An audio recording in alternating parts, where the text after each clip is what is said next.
Et je suis ravi de vous retrouver pour la suite de ces vidéos de synthèse sur l'éthique de Spinoza. Synthèse de cours sur l'éthique de Spinoza. Continuons à parler aujourd'hui de la notion de substance et quelques éléments de contribution, je crois relativement essentiels, à l'histoire du concept de substance, si vous voulez, pour faire un petit peu l'état de la question à l'époque de Spinoza. Pourquoi recourir à la notion de substance? Alors il faut partir de cette identification de la substance et de la cause pour comprendre quelque chose à la construction logique de l'unité de la substance dans la première partie de l'éthique. On peut se demander pourquoi Spinoza a privilégié la notion traditionnelle de substance, pourquoi il lui a fallu passer par la substance pour construire sa théorie immanentiste. Eh bien, je crois que cela s'explique par le retour ordinaire dans la philosophie européenne depuis au moins saint Thomas d'Aquin et son débat contre Averroès. Vous savez que c'est à ce moment-là que, donc au XIIe, avec Averroès, XIIe, XIIIe siècle, dans ce débat-là entre l'islam et la chrétienté, que Aristote fait son retour, si je puis dire, en philosophie. Voilà, nous sommes au XVIIe siècle et il y a un retour. Il y a un retour pour penser l'être comme suffisant par soi, comme ne requérant aucune dépendance à l'égard d'un être supérieur tel que le bien chez Platon. Donc un retour à Aristote et peut-être à Métaphysique lambda, dont le chapitre 10 dit à peu près ceci, traduction, ouvrez les guillemets, « Il nous faut examiner de laquelle des deux manières du tout,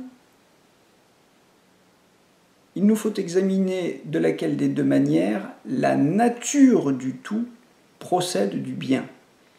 Est-ce quelque chose de séparé, existant en soi et par soi, ou est-ce comme l'ordre même du tout?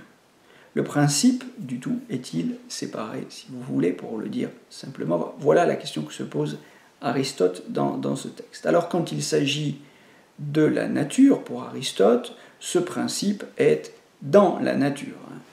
Il n'y a pas de principe d'ordre en dehors de l'ordre lui-même, en dehors de la nature elle-même pour Aristote. Il n'y a pas de nature qui n'est en elle-même le principe de son mouvement. Vous savez que ce principe, c'est la psyché, l'âme.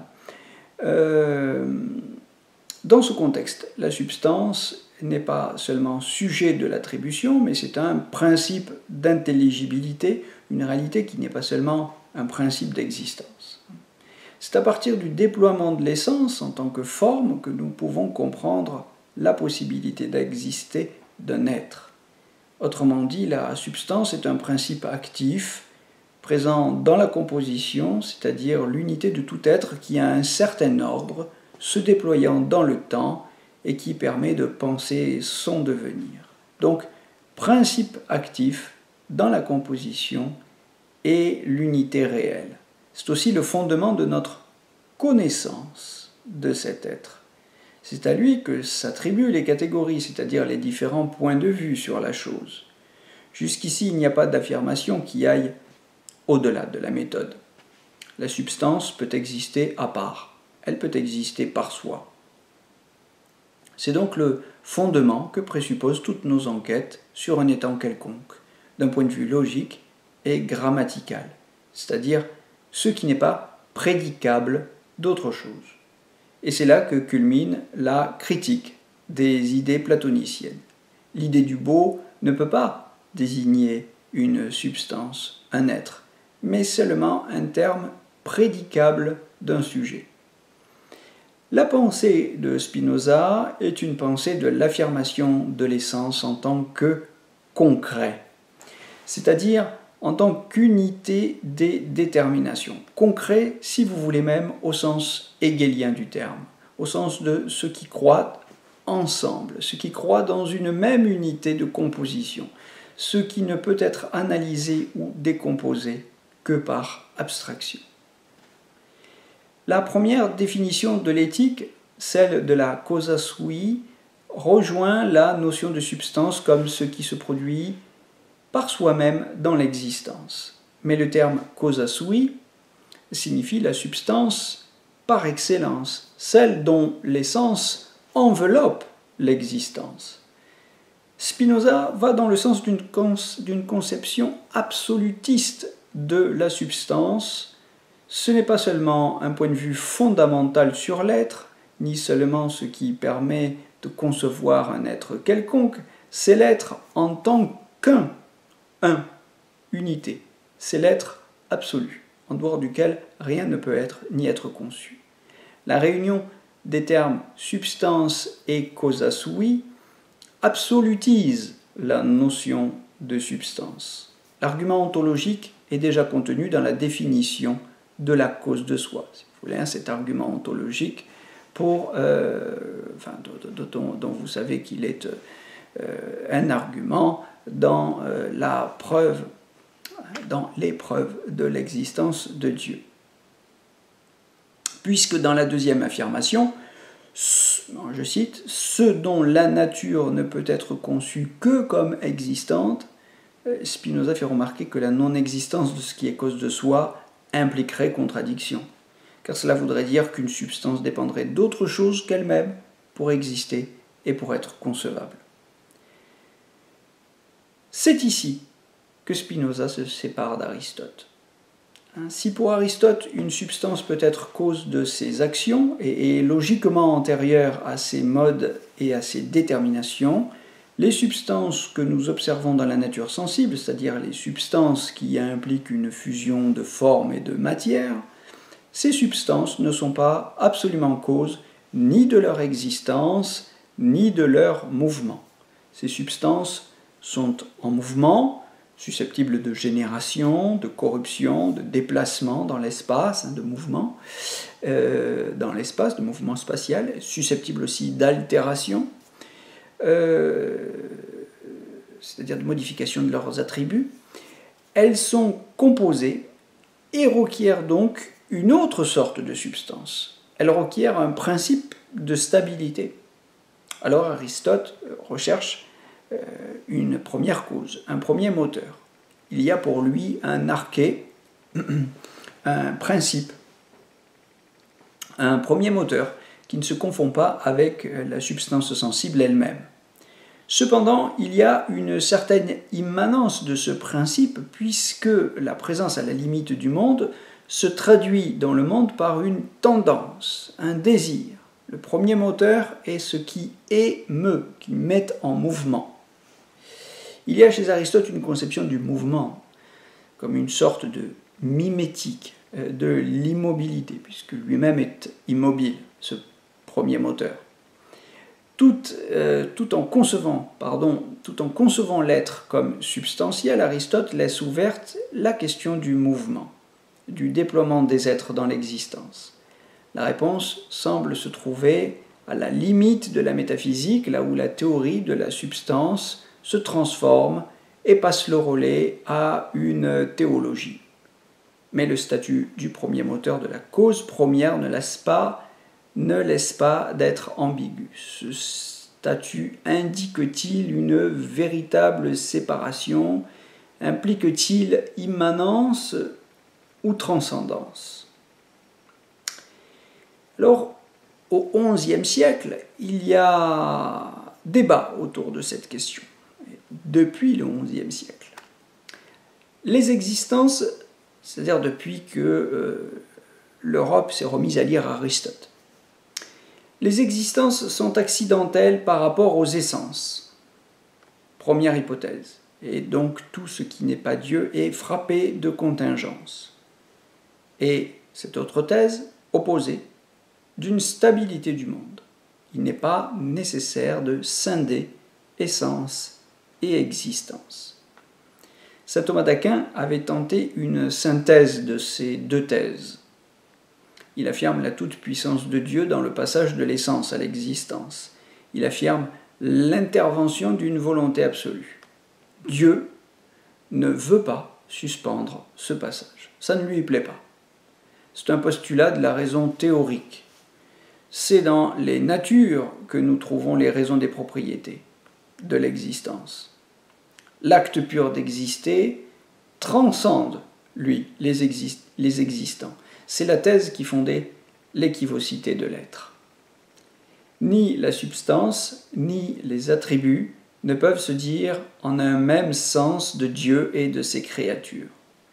Tout être autre que Dieu est composé de deux choses, une essence, ce qu'il est, et l'acte d'exister, qui dépend d'une volonté créatrice plus encore que de sa propre essence.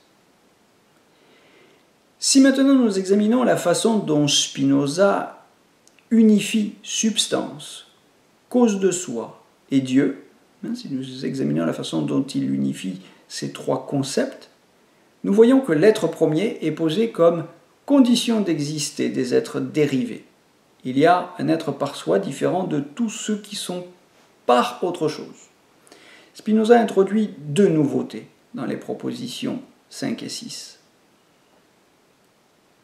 Il pose la causa sui comme existence nécessaire, en l'identifiant à la substance, c'est-à-dire qu'il considère la structure et l'action de la substance comme nécessaires.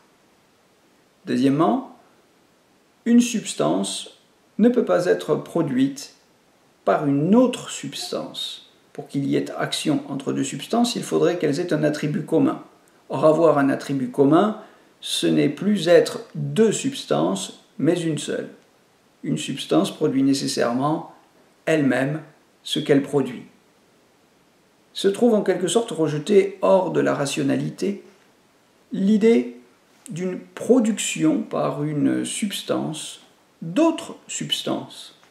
Conséquence, puisqu'une substance ne peut être produite par autre chose, la substance se produit elle-même. Elle est par nature infinie. Et c'est ce que disent les propositions 7 et 8. Proposition 7, il appartient à la nature d'une substance d'exister. On en vient à identifier substance et cause de soi. Plus rien ne peut empêcher une substance d'exister puisqu'elle est par nature infinie.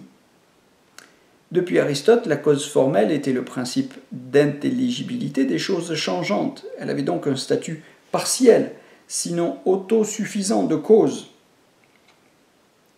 Mais Spinoza nie la possibilité de renvoyer même partiellement à une autre causalité que celle de la substance elle-même. D'où le Scoli 2 de la proposition 8 qui affirmait que toute substance était nécessairement infinie. Je cite, « Qui admettrait la création d'une substance admettrait du même coup qu'une idée fausse est devenue vraie, et rien de plus absurde ne peut se concevoir. » Autrement dit, la création, le passage de l'inexistence à l'existence, méconnaît la substantialité même de l'être, c'est-à-dire l'impossibilité que quoi que ce soit se produise sans qu'il y ait dans la nature une cause déterminée donnée. Ici, Spinoza utilise l'axiome 3, l'axiome de la raison suffisante. D'une cause donnée déterminée suit nécessairement un effet. Et, au contraire, si nulle cause déterminée n'est donnée, il est impossible qu'un effet suive. En absolutisant la notion de substance, Spinoza a intégré le principe de raison suffisante à la réalité substantielle. C'est à l'intérieur de la substance que tout peut exister et doit être conçu. L'idée de création signifiant l'absence de cause déterminée à l'intérieur de la substance, donc l'absence d'existant déterminé à produire tel effet, cela revient à dire que l'impossible dans la substance est devenu possible ou que le faux est devenu vrai. Le principe de raison suffisante, qui est le principe de causalité, est intégré à la substance. Il n'est pas appliqué de l'extérieur. Si une chose devait se produire, comme dit saint Thomas, par un acte d'exister, par une volonté créatrice. Cela voudrait dire que cela se produit à l'intérieur d'un tout, sans que dans ce tout soient données les raisons de cette existence. C'est une façon un peu compliquée de dire que la notion de création est inintelligible à Spinoza, car elle introduit la discontinuité. Elle introduit une discontinuité dans l'ordre de l'existence. En introduisant la contingence des existants, elle introduit une discontinuité dans l'existence. Spinoza refuse de considérer qu'une existence quelconque, puisse ou être ou ne pas être, être contingente. Telle condition d'existence étant donnée, c'est-à-dire dans des conditions d'existence données. Bien, voilà pour situer un petit peu l'originalité de la combinatoire, j'ai envie de dire, bien que le terme soit un petit peu leibnizien, combinatoire des concepts spinozistes de l'éthique, des concepts de substance, de cause de soi et de Dieu, voilà, par rapport à l'héritage aristotélicien, par rapport auquel on ne peut pas manquer de devoir situer Spinoza.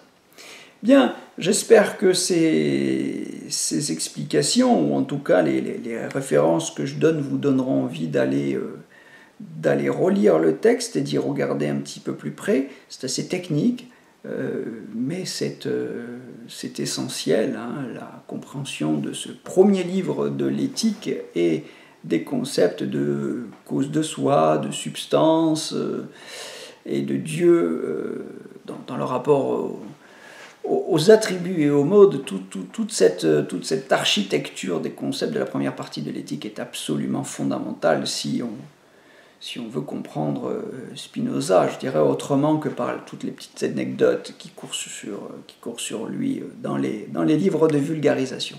Je vous donne rendez-vous et je vous dis à très bientôt pour la suite de ces synthèses de cours. Belle soirée à tous!